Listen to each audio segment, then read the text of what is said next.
60-inch painting.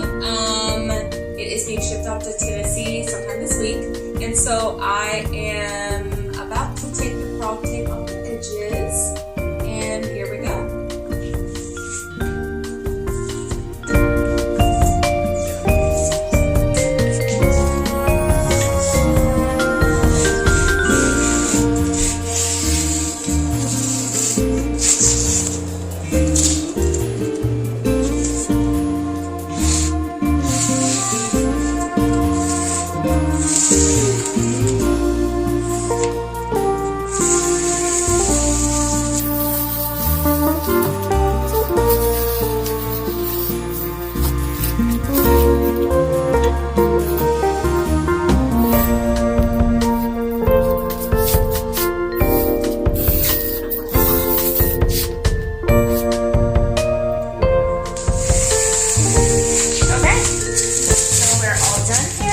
Stand this baby up to see how it turned out. I'm so excited.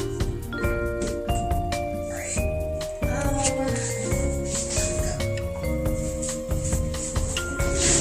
Oh my gosh, it's so heavy. Alright, so here it is. It is 5 feet tall, 36 inches wide.